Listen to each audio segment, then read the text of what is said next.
et bienvenue à toutes et à tous dans les dossiers psycho. Et notre dossier de ce jour est dédié aux sentiments d'abandon, mais surtout aux solutions, car elles existent pour guérir du sentiment d'abandon. Et c'est donc Jean Dorido qui sera à nos côtés cette prochaine demi-heure pour nous aider justement à mieux comprendre ce sujet, mais surtout à nous apporter des pistes de solutions. Jean Dorido, bonjour. Bonjour Émilie. Donc vous êtes Bonjour à tous. Vous êtes docteur en psychologie et expert en développement personnel, c'est bien ça? Exactement.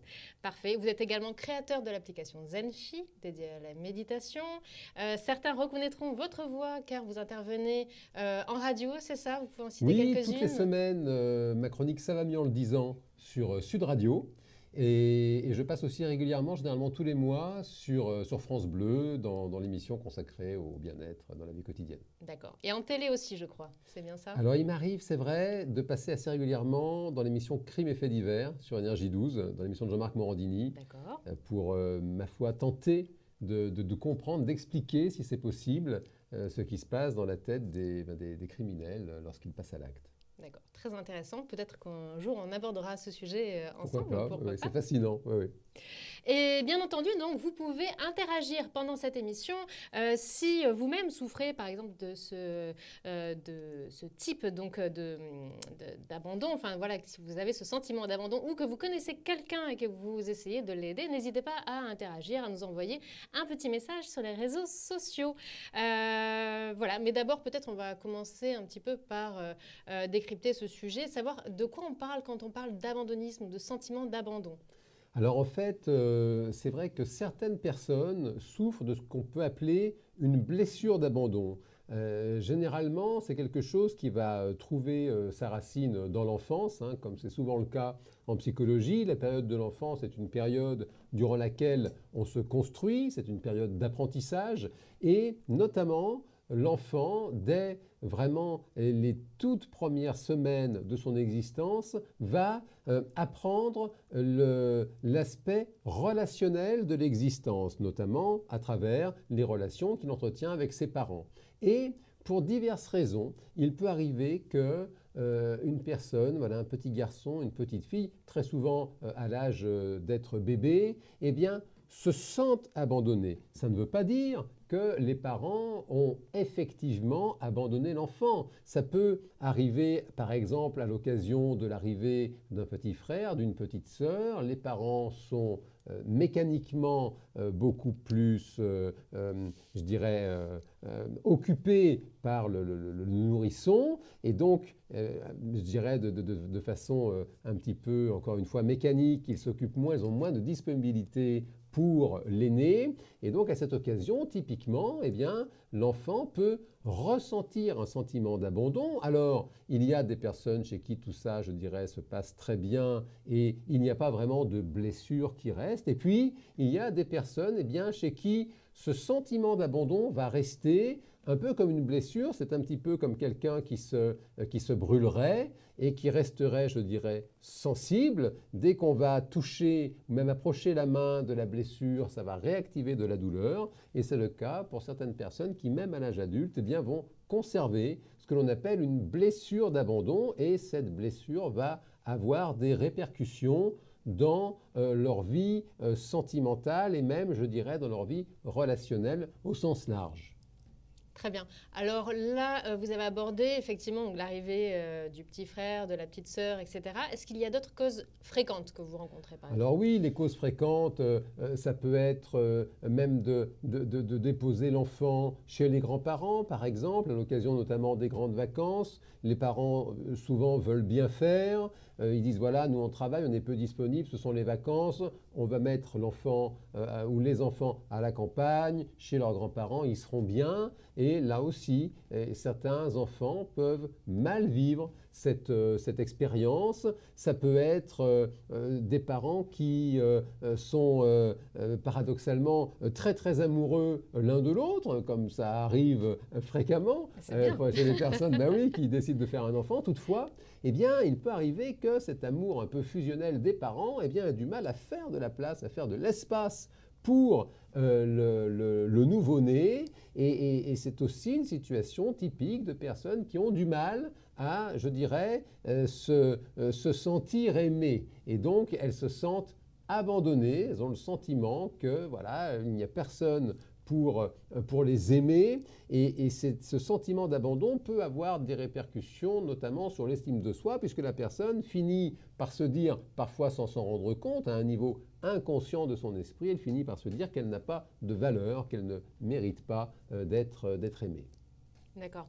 Alors, est-ce que cette blessure d'abandon vient forcément de l'enfance ou est-ce qu'elle peut intervenir plus tard? Est-ce que voilà, ça peut arriver voilà, suite à des traumatismes dans la vie ou c'est vraiment ancré dans l'enfance? Alors là, pour le coup, voilà, je vais vraiment faire une réponse de psychologue vraiment On vous classique. écoute. C'est quand même quelque chose qui trouve sa racine dans l'enfance. Les recherches les plus récentes sur la construction affective de l'enfant sont rangées dans le champ qu'on appelle la théorie de l'attachement. Et vraiment, clairement, les savants observent que, eh bien, dans les tout premiers mois de l'existence, on va dire finalement, durant peut-être les 24 premiers mois de l'existence, eh bien, l'enfant va vraiment développer un style relationnel, un style d'attachement avec deux grandes catégories d'attachements différents. Après, bien sûr, on peut davantage détailler. Il y a deux grandes postures, deux grands styles d'attachement. Il y a ce qu'on appelle l'attachement sécure, c'est-à-dire que la personne se sent vraiment en sécurité affective. Et puis, il y a un attachement insécure. La personne n'est pas à l'aise, elle est, pour revenir à des termes de psychologie clinique plus classiques, elle est dans une forte sensibilité à l'anxiété relationnelle. Donc ça, c'est vraiment les deux grands styles. Et c'est vrai que, je dirais de la même façon que d'un point de vue psychomoteur, eh bien, nous sommes, la plupart d'entre nous, soit droitiers, soit gauchers. Il y a des personnes ambidextres, certes, ça reste malgré tout très rare. Nous sommes soit droitiers, soit gauchers. Ça ne nous empêche pas de nous servir de l'autre main, de celle qui est la moins à droite. Toutefois, on a quand même une tendance naturelle à être plus à l'aise à utiliser sa main directrice. Eh bien, c'est la même chose, en fin de compte, sur notre style relationnel en termes d'attachement. Nous, je dirais, au sortir de la petite enfance comme ça, vers l'âge de 2 ans, manifestement, on a développé un style d'attachement et ce style d'attachement va justement être stable, il va nous accompagner tout au long de l'existence. Bien sûr qu'on peut avoir un attachement sécure et malgré tout se sentir abandonné et souffrir d'abandon, évidemment. Toutefois, on ne sera pas dans ce cas vraiment de blessure qui serait active de façon exagérée. J'emploie le terme exagéré, ça n'est pas un jugement, il n'est pas question de disqualifier les personnes qui seraient abandonniques, comme disent certains psys. Simplement, c'est pour leur confort. Pour leur confort, elles se rendent compte elles-mêmes qu'elles sont dans quelque chose qui n'est pas satisfaisant parce que leur réaction est exagérée, de la même façon qu'une personne phobique va réagir de façon exagérée devant un insecte. Même si nous sommes nombreux à être pas à l'aise avec les insectes, à avoir un petit peu peur, mais voilà, il y a une espèce de mesure, et c'est vrai que la personne abandonnique va surréagir en cas d'abandon. Voilà, alors justement, là était ma prochaine question. Quelles sont les conséquences fréquentes que l'on peut observer donc à l'âge adulte chez quelqu'un qui souffre d'abandonnisme? Alors les conséquences fréquentes, en réalité, il y a deux pièges majeurs à éviter. Il y a bien sûr le piège de l'isolement. C'est ces personnes qui justement vont développer une faible estime de soi, elles se sentent abandonnées, elles ne se sentent pas à la hauteur et finalement elles vont s'isoler parce qu'elles voient finalement les autres comme une espèce de danger potentiel, se disant que de toute façon, quand bien même elles s'attacheraient, elles seront à nouveau abandonnées, elles sont dans une espèce d'appréhension comme ça qui les empêche de vivre une vie relationnelle satisfaisante. C'est un premier écueil. L'autre écueil, finalement, on se retrouve dans l'autre extrême, ce sont les personnes qui vont avoir tendance à développer des relations extrêmement fusionnelles, puisqu'en réalité, elles restent dans une espèce de fantasme de relations très infantile en réalité, puisque la blessure d'abandon remonte à la toute petite enfance, donc c'est une période de l'existence où l'enfant, et c'est nécessaire, est complètement fusionnel avec ce qu'on appelle justement sa figure principale d'attachement. Alors la figure principale d'attachement, ça peut être la maman, c'est souvent le cas. Ça peut être le papa, si la maman est plus absente pour diverses raisons. Ça peut être encore une autre figure, hein. Les enfants qui, hélas, voilà, pour les circonstances de la vie, ne grandissent pas auprès de leurs parents, eh bien, vont développer une figure principale d'attachement, le grand-père, la grand-mère, une tante, un éducateur ou autre. Bon. Et donc, si vous voulez, bien sûr qu'il est nécessaire de rappeler que pour qu'il y ait blessure d'abandon, il faut qu'il y ait au départ une relation nourrie. Il faut bien qu'il y ait quelqu'un qui s'absente.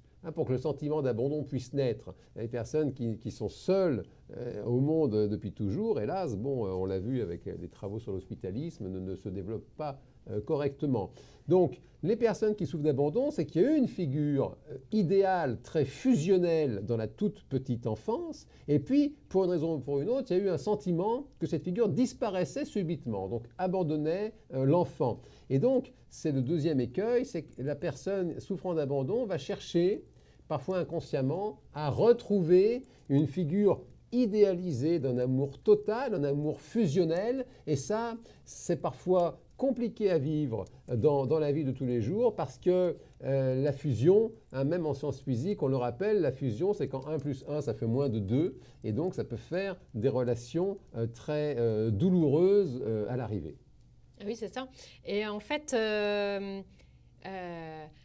comment on peut justement aider quelqu'un qui a ce type de pathologie, si on peut dire ça comme ça? C'est-à-dire si on est en relation avec quelqu'un qui souffre d'abandonnisme, par exemple, comment l'aider, comment déceler, être sûr que c'est ça, et comment l'aider? Alors, si on veut aider une personne abandonnée, il ne faut pas l'abandonner déjà. C'est important. Mais en tous les cas, et soi-même pour s'épanouir dans ce type de relation. Oui, oui. Bien, alors si c'est une relation amoureuse avec une personne abandonnée, d'abord, si on commence par donner quelques pistes pour les personnes qui elles-mêmes souffrent d'abandon. Comme toujours, la première étape, ça va être précisément une prise de conscience. Ça va être justement de réussir, sans se juger pour autant, réussir simplement à se dire, voilà, maintenant je me connais, je sais que je suis dans l'angoisse permanente d'être abandonné et donc d'être dans ce sentiment que ça vient de moi. L'exemple typique, la personne va faire un texto voilà, à son amoureuse ou à son amoureux, et puis 5 minutes passent, pas de réponse, ça commence à s'angoisser, 10 minutes passent, toujours pas de réponse, la grosse anxiété, et puis un quart d'heure passe, et alors là, ça va être des textos toutes les 5 minutes, mais je comprends pas, mais qu'est-ce qui se passe, mais qu'est-ce qui t'arrive, mais qu'est-ce que j'ai fait de mal, mais pourquoi tu m'en veux, et ça peut se terminer avec parfois des insultes, voilà, au bout de quelques heures seulement, alors que la personne était simplement, voilà, en panne de batterie, ou avait égaré son portable chez elle, bref. Et donc, c'est de réussir déjà, à titre personnel, d'être en conscience de cette fragilité. Nous avons tous nos fragilités, c'est déjà d'être en conscience soi-même, de dire voilà, moi je sais, j'ai cette fragilité-là, j'ai tendance à me sentir abandonné, et donc il y a quand même de fortes chances que ce ne soit pas le cas. L'exercice typique qu'on peut faire d'un point de vue très comportemental dans ces cas-là, c'est que quand il y a justement une absence, absence de réponse à un texto, absence à un rendez-vous, la personne a un rendez-vous, elle ne comprend pas, voilà, l'autre n'est pas là. C'est toujours l'angoisse qui arrive en premier. La première explication, c'est l'angoisse. La personne ne veut plus me voir, elle est fâchée, ça y est, elle m'a abandonné, elle est partie. Bon, donc il faut accepter cette angoisse-là. L'exercice à faire du comportemental, c'est d'aller trouver systématiquement 3 autres explications plausibles.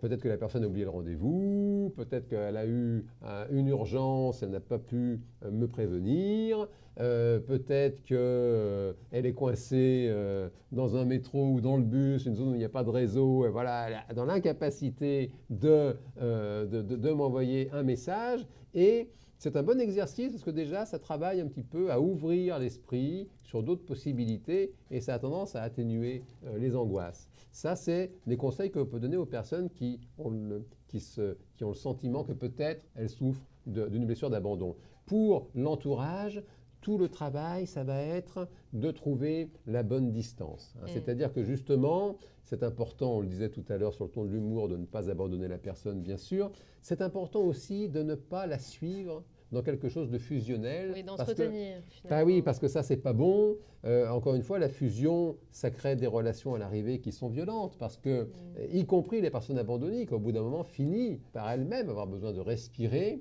Et donc, ça va être un travail qui se fait à deux. Et voilà, quand on s'aime, c'est un travail qui est très agréable, de trouver la bonne distance, d'apprendre ensemble, d'apprendre à deux, à trouver la bonne distance et à toujours se rassurer sur les fondamentaux.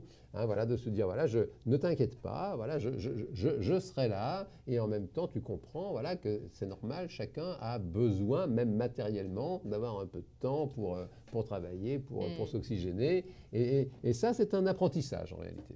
D'accord, donc effectivement, si on est l'autre, donc il faut avoir des mots plutôt rassurants et effectivement, donc déjà d'en discuter ensemble pour arriver à trouver même des petits exercices à faire à deux et voilà, d'avancer sereinement. Exactement, c'est-à-dire que ça, c'est vrai pour les personnes abandonnées, c'est vrai, je dirais, pour toutes les relations amoureuses et même les relations sociales au sens large. Tant qu'il y a du dialogue, tant qu'il y a du respect, hein, se respecter soi-même, respecter l'autre, hein, c'est les principes de la communication non violente de Marshall Rosenberg. Hein, c'est vraiment, et ça aussi, c'est un apprentissage, c'est un entraînement, hein, vraiment réussir à s'entraîner, à exprimer ses besoins, à exprimer ses ressentis sans accuser l'autre. Ça veut dire, voilà, je te demande de me respecter, voilà ce que je ressens.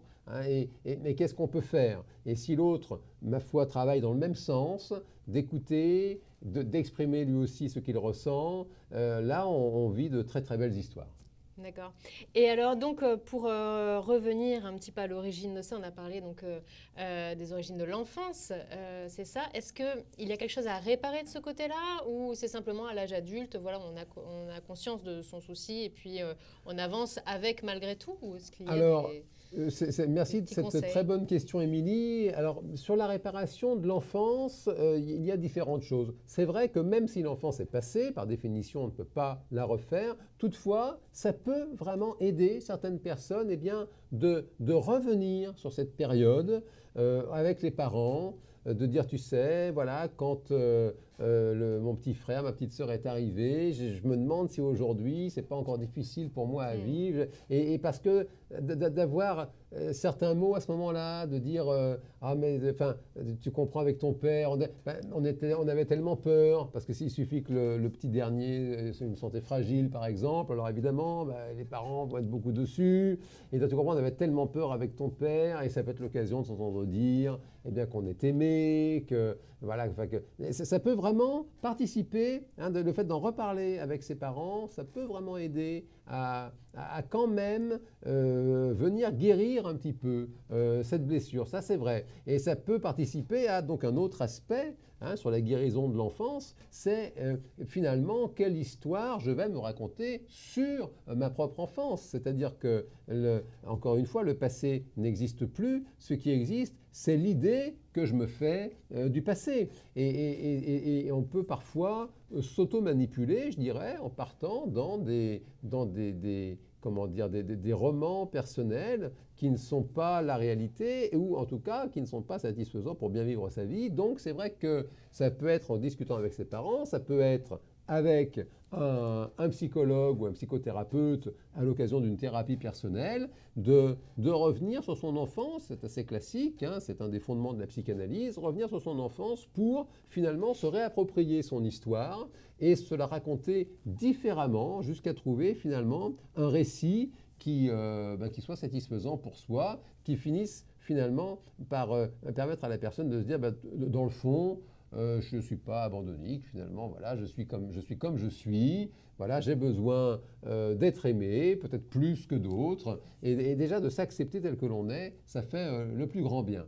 Et puis, peut-être un autre point, un troisième point pour la guérison de la blessure d'abandon, c'est tout ce qui peut aider à travailler l'estime de soi, puisque c'est vrai que ce sentiment d'avoir été abandonné, ça peut avoir une conséquence assez négative sur l'idée que la personne se fait d'elle-même. Hein, il y a l'idée qu'elle se fait de son enfance, il y a l'idée qu'elle se fait d'elle-même, et donc les personnes qui, ma foi, souffrent d'une blessure d'abandon peuvent en réalité se dire dans le fond que elles ne sont pas dignes d'être aimées, elles n'ont pas le droit finalement à l'amour et faire un travail autour de l'estime de soi, ça c'est quelque chose qui peut faire le plus grand bien.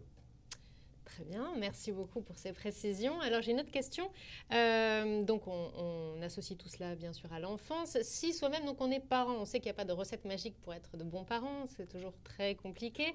À quoi faut-il être vigilant Alors, pour éviter que son oui, enfant oui, oui, souffre, bien alors qu'on sûr. ne veut absolument pas le faire souffrir. Mais voilà, est-ce qu'il y a Alors, des petites choses comme ça écoutez, les petites choses, merci de le rappeler, Émilie, c'est sûrement le métier le plus difficile au monde, le métier de parent.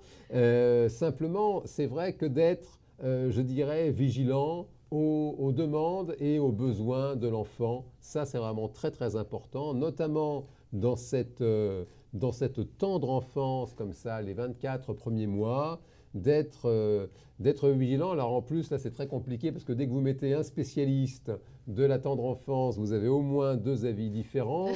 Simplement, voilà, n'hésitez pas à vous faire vos propres convictions. C'est vrai que c'est vraiment important. Enfin, il faut quand même, d'un point de vue, je dirais même anthropologique, il faut quand même bien euh, mesurer à quel point l'enfant naît finalement dans le sein de sa mère. Et là, pour le coup, la fusion, elle est physique. Hein, vraiment, c'est quelque chose d'assez inouï d'ailleurs, la naissance de la vie comme ça. Et donc, il y a une vraie fusion. Et de cette fusion, il arrive un moment, voilà, c'est la nature, il faut bien y aller, et c'est un moment de séparation. Donc là, l'enfant sort, il arrive au monde, et c'est très très important durant ces premières heures, premiers jours, premières semaines, premiers mois de l'existence, d'être vraiment vigilant à ce qu'il soit le plus entouré possible, bien sûr le plus aimé évidemment, simplement qu'il puisse développer ce sentiment de sécurité. Encore une fois, les termes de l'attachement, c'est sécure, insécure, donc vraiment qu'il puisse se sentir en sécurité. C'est difficile pour un adulte de réaliser ce que peut être le monde d'un enfant. Donc vraiment, voilà, d'avoir cette vigilance, d'être très très présent, d'être physiquement présent. Le bébé est très sensible aux odeurs, très sensible aux sons. Donc vraiment, le pot à pot, bien sûr. Enfin, vraiment d'être très enveloppant, je dirais, dans la tendre enfance. Passé 2 ans, c'est important d'être vigilant et aimant, évidemment. Toutefois, voilà, il y a quand même Le doudou. déjà des bonnes bases. Voilà, il y a le fameux objet transitionnel de Winnicott, il y a le doudou. Donc après, c'est un peu différent. Mais ces 2 premières années, c'est dur. Hein, les 2 premières années, pour les parents, souvent, ils sont fatigués, ils ont du mal à dormir. Voilà, bon, c'est très compliqué. Simplement d'avoir quand même, un peu comme dans un tunnel, là, pour le coup, dire, allez, on tient le coup, 2 ans, présence vraiment H24, et puis voilà, après on peut être un peu plus relax et bien sûr aimant et vigilant. Encore une fois, aux besoins qui sont vraiment des besoins individuels, c'est-à-dire que même dans une même fratrie, les parents sont parfois surpris d'avoir des réactions différentes, parce que ça c'est un fait et c'est heureux, nous sommes tous différents, et il y a des enfants qui vont avoir une sensibilité, quelque chose, ils vont être très très demandeurs, vraiment très sensibles à la présence, et là c'est important, encore une fois, d'être à l'écoute de cette demande, et puis d'autres qui sont voilà, plus autonomes, plus tôt, et bon, bah, écoutez, chacun son style, et c'est très bien comme ça. Très bien, merci beaucoup. Alors pour résumer, on a dit donc si soi-même donc on souffre de ce sentiment-là, on prend du recul, c'est ça, si on est en situation de stress parce que pas de réponse à un SMS, parce que tout ça. Donc il y a les 3 hypothèses, on va dire pourquoi ne me répond-il pas. Donc voilà, il faut arriver à trouver des solutions rationnelles, on va dire, c'est Oui, ça? exactement. Ça, c'est Voilà. très très puissant. Ça, c'est très important. Et puis, si effectivement, donc on est plutôt le compagnon ou l'ami de cette personne-là, donc de trouver des mots rassurants, de l'accompagner, de trouver des petits exercices à 2. Hein, Ouais. on l'a dit, voilà, de s'élever un petit peu, voilà, de se soutenir en tous les cas. Oui, c'est exactement ce que vous dites, hein, c'est vrai. La personne qui soit... Bon, déjà, là, je dirais peut-être un chapeau, hein, comme toujours, quand on fait de la psychologie, une des règles d'or, c'est de ne pas se juger. Ça, c'est vraiment essentiel, parce que les jugements, pour le coup, sont complètement stériles et n'aident pas à évoluer, à se transformer positivement. Donc, si on est... Ma foi, si on pense qu'on est un peu abandonné, qu'on souffre d'abandon, première chose, c'est de ne pas se juger. Ça arrive à plein de gens très bien. Et effectivement, sans se juger, et être dans une prise de conscience, de dire voilà, je sais que j'ai cette fragilité-là, donc je réagis de façon un peu particulière. C'est pas grave, ça ne m'empêche pas d'être quelqu'un digne d'être aimé, simplement d'avoir cette vigilance et, comme le rappelait Émilie à l'instant, effectivement, s'entraîner. Vous avez très bien fait de rappeler cet exercice. Quand on est dans une angoisse d'abandon, systématiquement, aller chercher d'autres explications quand on a une absence comme ça, plutôt que de tomber dans les angoisses. La personne qui vit avec une personne abandonnique, c'est pareil, ne pas la juger, tâcher de l'accepter comme elle est. Nous avons tous nos difficultés, parfois même nos handicaps. Quand on va se promener avec une personne à mobilité réduite, on sait qu'elle marche moins vite. Voilà, donc on s'adapte. Voilà, on ne va pas lui reprocher d'être comme elle est. Voilà, bon, c'est comme ça. Et donc on sait qu'elle marche moins vite et on la prend telle qu'elle est.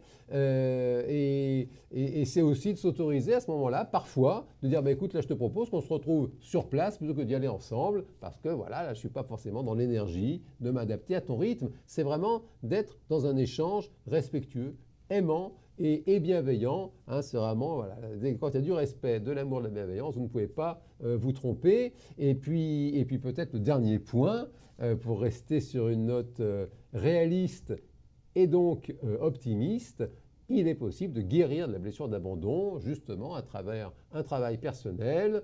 Ça peut être de l'hypnose, ça peut être de la psychanalyse, ça peut être de l'EMDR, ça peut être de la méditation, ça peut être même tout ça ensemble. Travailler à l'estime de soi, travailler à développer de belles relations, des relations amoureuses évidemment, et des relations sociales justement fondées sur le respect, l'amour au sens large et la bienveillance. Ça vient nourrir quelque chose chez vous qui en a besoin, et en faisant comme ça, vous ne pouvez pas vous tromper, ce n'est pas possible. Alors justement, j'allais y arriver. On peut tout à fait vous consulter, c'est ça? Oui. En privé. En privé. Alors comment ça se passe? Par exemple, quelqu'un qui a cette pathologie, je ne sais pas s'il y a un terme mieux approprié, mais voilà, il vient vous voir. Est-ce qu'il y a un temps donné pour de séances? Comment ça se passe en fait si on souhaite vous consulter? Alors, quand quelqu'un vient me consulter sur le sujet, mon domaine de prédilection, c'est l'hypnose. Et donc, on peut, lors de séances d'hypnose, aider la personne à se revaloriser, à nourrir son estime de soi. Ça peut être typiquement autour d'un travail sur ce qu'on appelle l'enfant intérieur. Paradoxalement, quelqu'un qui se sent abandonné va pouvoir mobiliser des ressources inconscientes en imaginant sous hypnose qu'au contraire, elle s'occupe d'un enfant précisément abandonné. Cet amour qu'elle va donner, qu'elle va vivre sous hypnose, va en fin de compte venir nourrir son manque d'amour à elle. Et ça, typiquement, c'est vrai qu'en quelques séances, on peut vraiment trouver des personnes qui progressivement sortent de cette insécurité et finissent par guérir de cette fragilité qui est plus une fragilité qu'une pathologie. Si vraiment Oui, voilà. on cherche une pathologie en psychologie clinique, on parle d'anxiété en fait. Ce sont des personnes qui sont sensibles à l'anxiété relationnelle. Pour autant, encore une fois, ce n'est pas une pathologie, vous n'êtes pas malade, simplement vous avez cette fragilité autour de la sécurité affective et relationnelle, et ça se guérit très bien. Bien, c'est une très bonne nouvelle. Donc voilà, je le rappelle, si donc vous avez cette petite fragilité, vous pouvez tout à fait consulter Jean Dorido en consultation privée, donc soit par téléphone ou encore en cabinet. Il vous suffit donc de l'appeler au 01 75 75 00 71 et vous demander tout simplement un rendez-vous avec Jean Dorido. Vous pouvez également retrouver donc Jean Dorido sur notre chaîne YouTube Wango Plus TV, également l'application Zenfi, on en a parlé tout à l'heure. Les exercices de méditation, c'est également très bon pour se détacher, pour reprendre confiance en soi, s'ancrer, etc. Donc n'hésitez pas à aller découvrir cette application Zenfi. Je crois savoir également que vous sortez un livre qui va faire du bien à tout le monde. Est-ce que vous pouvez nous en parler un peu en exclusivité? Écoutez, oui, merci d'en parler, Émilie. C'est vrai, c'est mon prochain livre qui sort au mois de septembre, le 5e déjà.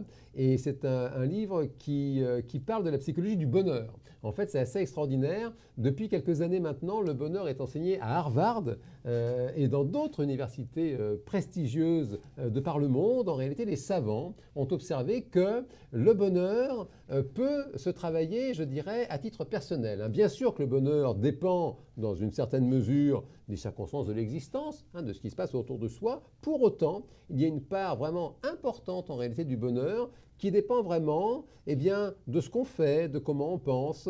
On se rend compte typiquement qu'on vient de l'évoquer là, les personnes qui sont très entourées, qui développent justement des relations sociales basées sur la confiance, le respect, la bienveillance, eh bien ces personnes-là, les savants l'observent, elles sont plus heureuses que les autres. On se rend compte aussi, comme le rappelle l'adage populaire depuis longtemps, que ben, l'argent ne fait pas tant que ça le bonheur. C'est-à-dire qu'il peut participer bien sûr à un certain confort jusqu'à une certaine mesure, et puis il y a une espèce de plafond au bout d'un moment, ça ne change pas justement en profondeur le sentiment de bonheur et le plaisir qu'on peut avoir à vivre son existence. Et c'est assez extraordinaire de se rendre compte que voilà, tout ça, ça se travaille à travers des exercices simples, des petits comportements simples. On se rend compte qu'il y a tout un tas de petits comportements qui, pris isolément, ne changent pas grand-chose, mais qui, mis bout à bout, vont faire une vraie différence